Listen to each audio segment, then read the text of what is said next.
am going to share with you a little bit more of lower body strength. I'm going to do sumo squats.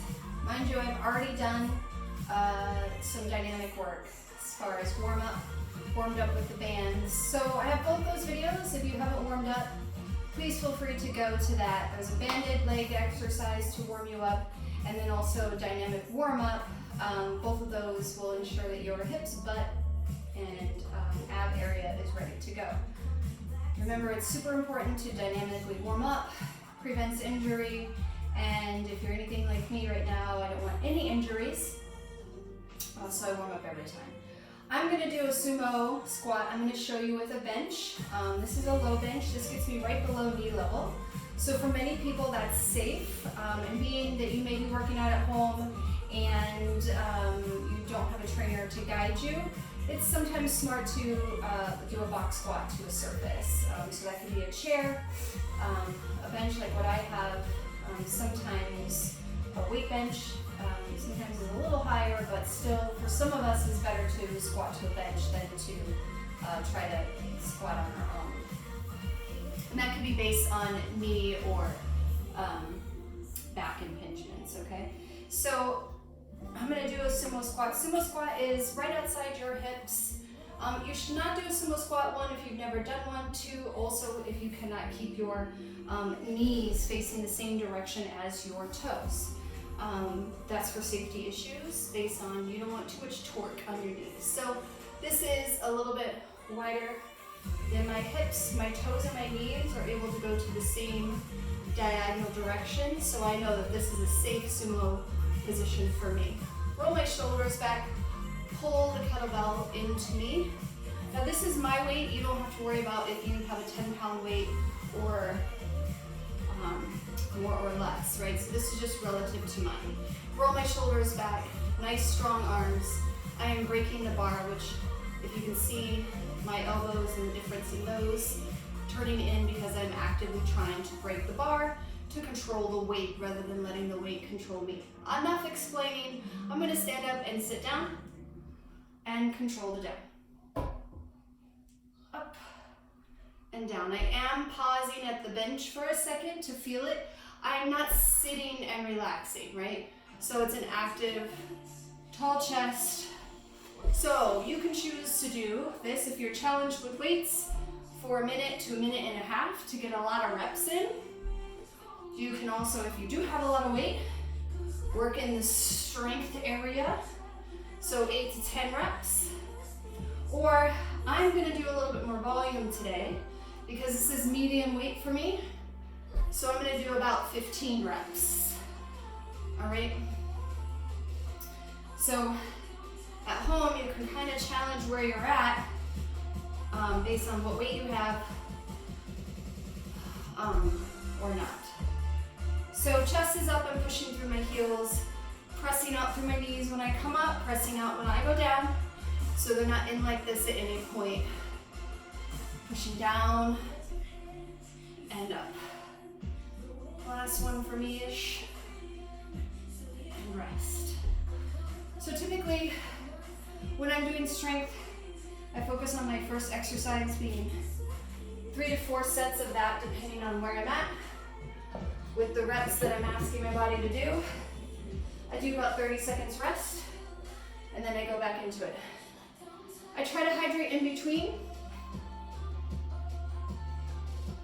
Now, if you're in the mood to go, go, go, right after that squat, you can go down to the ground and hold a plank.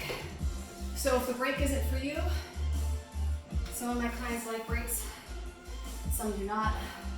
I program what's best for them and also keep them entertained sometimes if they like active rest, so I put them into a plank. Good, so we're gonna go for our second set. Again, breaking the bar. Chest is nice and up. My chin is not up here. Chin is nice and in line with my spine. Up and down, pressing down through the feet, keeping those knees in the same direction as my toes, on the up and on the down. Right? So this is, I'm going to share a 3-sequence exercise with you. And then you can choose to combine it with another lower body video. You can also do a fourth set, whatever works best for you. I have about 5 more, sometimes I lose count. Good thing I'm not a professional counter. Slightly touching and then up. Last 2. Steadying out the knees, pressing out, and pressing out. Good. So if I were in the mood, I would go right to an elevated plank. Remember, I'm trying to save my energy for my strength in my squat, so I'm not super concerned with active rest. But as an example, I'm in an elevated plank to not completely take all the energy I have. And I'll hang out here for a minute. My feet are hip width apart, chest is to the sky. Arms are nice and straight, aligned right underneath the shoulder. So I'm not curved, nice and tall, tummy is in. And I'm just hanging out here for a minute, which we have about 20 seconds left. If you want something super hard and you only have time for these 3 things and you want active rest, you can obviously do a plank on the ground. Completely acceptable. We have 10 seconds left.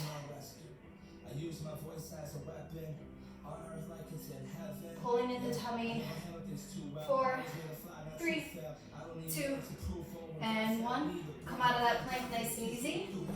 And then we're going to go to the squat because we're doing very little rest in that set because of the active rest, right? Now, if the rest is for you, and if I wasn't showing this, I'd probably be doing my full 30 seconds to a minute rest. But just wanted to show an example. Plus, it's kind of fun to mix it up, right? Good, again, pulling in that weight, locking out the arms, breaking the bar, and pushing up. Straight up and straight down.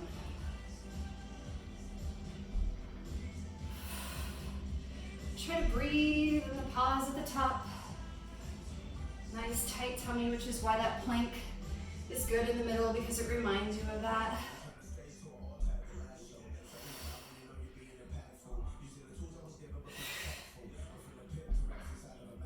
Good, we have 10 seconds left here. Pressing out on those knees, on the up and the down. 2 more.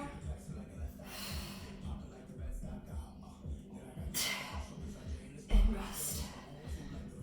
Good, you can take that 30-second plank if you'd like, or a minute plank, or 30 seconds rest with some water. Whatever works for you. And then we'll go into our last round. So during my rest, I can show you as a dumbbell, you can hold it like such with that wide squat. Same thing, you're just holding something like that, okay? I should have showed you that in the beginning. All right, here we go. Last set, little recovery, and moving on. Breaking the bar, tight tummy, stand up and sit down for 15. For me, again, if 15 is too much for you, 10 or 12 is your number. The whole goal is just to move, right? And the bench is just there to keep our range of motion safe for what's right for our body. If you don't need a bench and you've worked with someone and you're safe, obviously this is an option.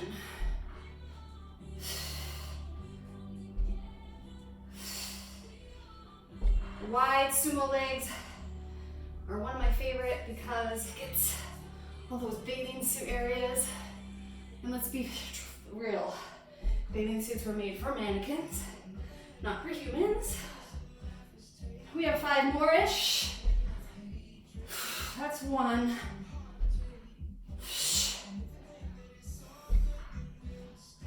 Last 2, legs out. Don't let them come in even though they're tired. Nice job. So now we can add that plank in if we'd like to transition to our next exercise for 1 minute.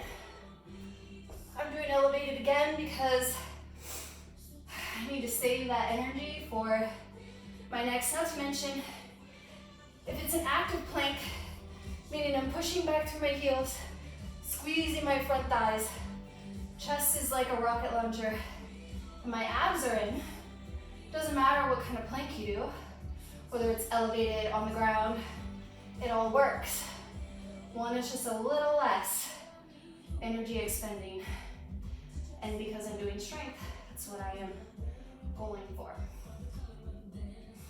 So this is an example of something, if you have a short period of time, you can do these two exercises in a 3-set sequence, either time, minute, minute and a half, with a minute in between as rest, or an active plank rest, up to you, right? You can use whatever weight is relevant for you. We have about 10 seconds left.